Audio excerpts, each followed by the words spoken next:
concept and characteristics of sustainable development. 2 decades ago, the world looked at economic status alone as a measure of human development.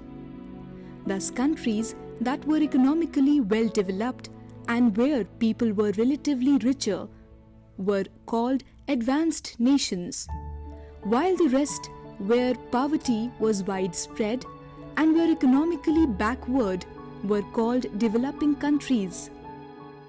Most countries of North America and Europe, which had become industrialized at an earlier stage, became economically more advanced.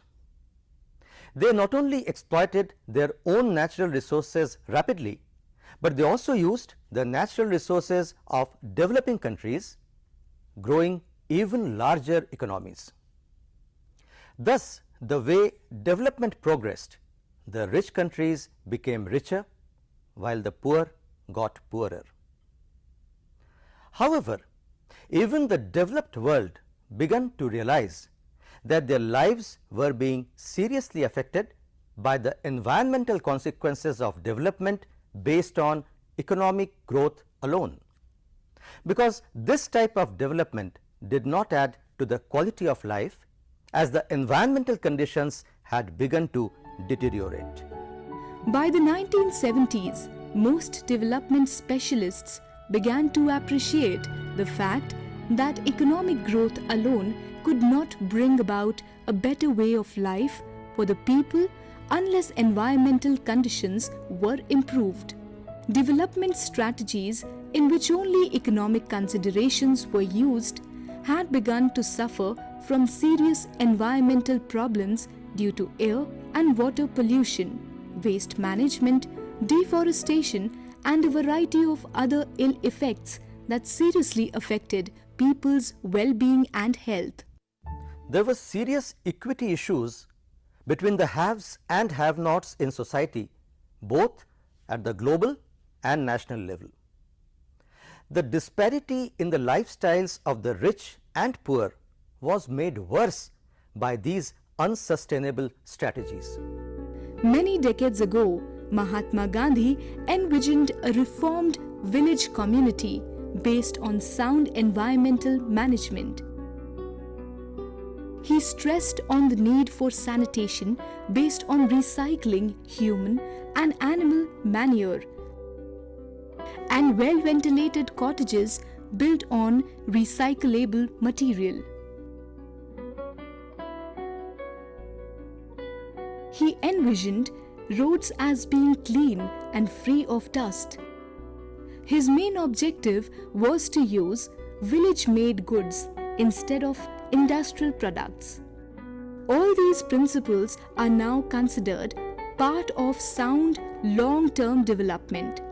Gandhiji had designed a sustainable lifestyle for himself when these concepts were not a part of general thinking.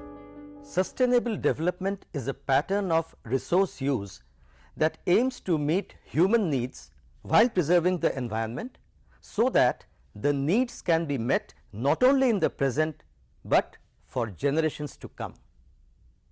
The term was used by the Brundtland Commission, which coined what has become the most often used definition of sustainable development as development that meets the needs of the present without compromising the ability of future generations to meet their own needs. Sustainable development ties together concern for the carrying capacity of natural systems with the social challenges facing humanity. Ecologists have pointed to the limits to growth and presented the alternative of a steady state economy in order to address environmental concerns. The field of sustainable development can be environmental sustainability. An unsustainable situation occurs when natural capital is used up faster than it can actually be replenished. Sustainability requires that human activity only uses nature's resources at a rate at which they can be replenished naturally. Inherently, the concept of sustainable development is intertwined with the concept of carrying capacity. Theoretically, the long-term result of environmental degradation is the inability to sustain human life. Such degradation on a global scale could imply extinction for humanity. The environmental economics became more important, the concerns for environment became more important, and when we talk about the environmental sustainability, it concerns more with the habitat, the living environment surrounding the human being, and the most importantly all species living in the biosphere. In fact, the unsustainability was because the concern was on man only, the human species only, the social aspect only. It was concerning for the development of man only. But when it became the issue of man and environment, it included both, and the area expanded to include all species existing on the earth. The ecology, total ecology became the focus, and from development we moved towards the sustainable development. Economic sustainability. To ensure sustainable development, any activity that is expected to bring about economic growth must also consider its environmental impacts so that it is more consistent with long-term growth and development. Many development projects such as dams, mines, roads, industries and tourism development have severe environmental consequences that must be studied before they are even begun. Large dams, major highways, mining, industry, etc. can seriously damage ecosystems that support the ecological health of a region. Forests are essential for maintaining renewable resources, reducing carbon dioxide levels and maintaining oxygen levels in the Earth's atmosphere.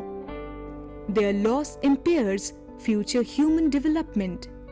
Loss of forest depletes biodiversity, which has to be preserved to maintain life on Earth.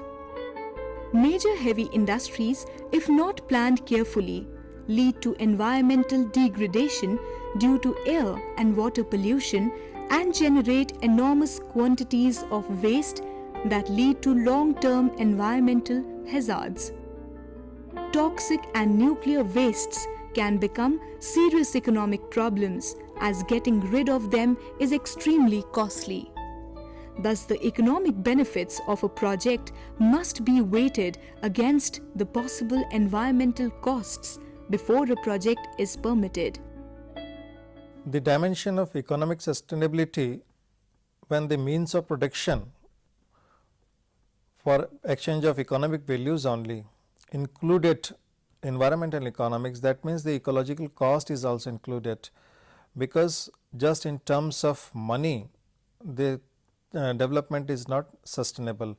What justifies is environmental justice included in that, and by environmental justice we mean whatever the means of production or consumption values are there, they are not affecting the environment in adverse way. That is, the sustainability lies in those means of production, their consumption, which do not affect the ecology of the area of the nation or the globe as a whole.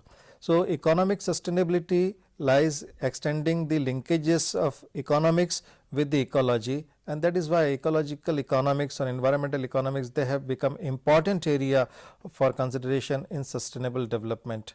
The environmental economics talks about the capital stock, the natural stock, not only the labor and the productivity, but the impact of that labor and productivity on the surrounding ecology, and that is why economic sustainability is major concern when we talk about sustainable development. Social sustainability.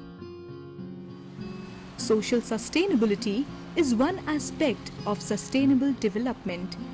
Social sustainability encompasses human rights, labor rights, and corporate governance.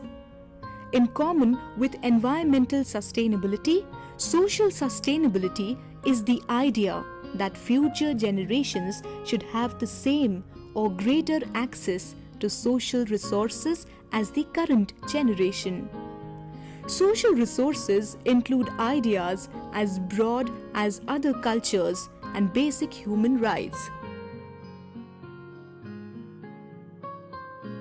Also, we can speak of sustainable human development that can be seen as the development that promotes the capabilities of the present people without compromising the capabilities of future generations. In the human development paradigm, environment and natural resources should constitute a means for achieving a better standard of living, just as income represents a means of increasing social expenditure and, in the end, well-being. In sustainable development, social sustainability is also a concern, because the social relationship decide whether the sustainable development will happen or not, or whether the attempts for sustainable development will be there, because the relationship among different groups matters a lot, deciding the social capital, economic capital, consumption pattern, and the equity relationship between different groups.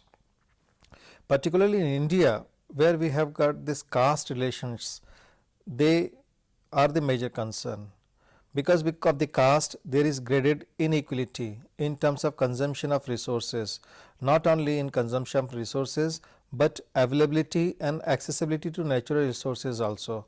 Caste is a major part for the production relations. Caste decides the occupational pattern, and those occupational pattern traditionally in India are natural resource based. So, social sustainability lies in removal of all disabilities and discrimination based on caste. So, if we have to move towards sustainable development, we have to decide and resolve the caste issue in favor of equitable distribution of natural resources, and that too the caste pattern, when it affects or adversely decide the equitable pattern of natural resources, then the problem of unsustainability comes up. So, for social sustainability, it is important that caste and gender relations also. In social dimension, another very important area is gender inequality, because man and woman, they have got different accessibility towards natural resources use and its consumption. So, we have to resolve the issue of caste and gender inequality to ensure sustainable development. Cultural sustainability. For sustainable development, the biodiversity base is important, so is cultural diversity. Cultural sustainability becomes another very important area for sustainable development. If the cultural diversity is more, then this will provide a broader base for sustainable development. More the diversity, more is the stable pyramid, whether it is of food or energy flow, and that is how the cultural diversity also ensure sustainable development. Monoculture societies, they have very adverse relationship with natural resources, the ecology, and that is why when we consider tribal society, it is very close to nature. But the tribal society and non-tribal society, when they are together living adjacent to biospheres or tiger reserves or our environmental preservation areas, then definitely they sustain. And we have got some societies, some samaj, caste like Vishnoi Samaj, they protect the environment. In fact, for them the environment is like God. Wildlife, they can sacrifice their life to protect the wildlife adjacent to their areas, and that is how we must learn. Different cultures have got different meanings towards the environment, understanding the environment, and they have got different interactions and interlinkages with the adjoining environment. So, more cultural diversity means more cultural sustainability. For sustainable development, therefore, cultural sustainability is very essential dimensions. Educational sustainability. Increase access to formal and informal education, work for ecological and social literacy for all age levels and sectors of society promote education that empowers people and is holistic, integrated, interdisciplinary, and issues-oriented, improve the collection, management, and dissemination of information about natural and social system, and about the causes and consequences of ecological and socio-economic problems and trends, increase public recognition that population growth, poverty, rising consumption, and harmful technology can all contribute to ecological and social decline. Education is key to development, and education for sustainable development can only ensure our common future. The education system that we have today is not very much concerned with the participation and attitudes toward environment. For that, we need to evolve education pattern which is conducive for sustainable development, and for that education for sustainable development, the acronym ESD has become very essential rather. In educational pattern, it is not only the learning or the skill development, but participation and attitude towards the environment, preservation, conservation are essential dimension for that. Environmental education is for sustainable development, and at every level of schooling or college life, we must develop the pattern, the curriculum conducive for environmental education, because by environmental education only we can have the positive attitudes to our environment, we can involve participatory approach for environmental conservation, we can have the skill development so that the students they learn how to live with the environment, how to protect their environment, and how to protect their future. And sustainable development is about our common future, and education can only guide us towards our common future. Education can only sustain our world, our living, the only planet perhaps in the universe which has got life. So environment education or education for sustainable development rather will be the most crucial dimension of sustainable development. Causes of unsustainability. Population growth. In 2012, the world's population is about 7 billion. It has doubled since 1967, and in the next 50 years is expected to reach about 10 billion. The highest population growth is in the poorer countries. Populations in the West are growing, but at a much lower rate. There are about 5 people in third world countries compared to only 1 in Western industrialized countries. Energy consumption. The Western countries use far more energy. The average person uses about 40 times as much as a person in the third world. However, if all the third world countries became developed and their energy use increased, there would not be enough oil, gas, and coal to go around. Resources consumption. The West represents about 20% of the world's population, but uses over 80% of the world's resources for its energy needs and for its industries. Again, there would be a problem of insufficient resources if all the third world countries developed in the same way as Western countries. So for sustainable development, we have to think about the overconsumption pattern, and besides that, there are asymmetry relationships also. Asymmetry relationship mean equitable distribution of resources not there, equitable distribution of income is not there, and the natural resources which are globally shared are not shared equitably, and that is how we see the major causes of unsustainability existing in the society. Role of individual in sustainable development. We as citizens of our nation and increasingly as citizens of one common future at the global level must constantly monitor the pattern of development. If we see that a development project or an industry is leading to serious environmental problems, it is our duty to bring this to the attention of authorities, such as the local administration, the forest department, or the pollution control board to look into the issue.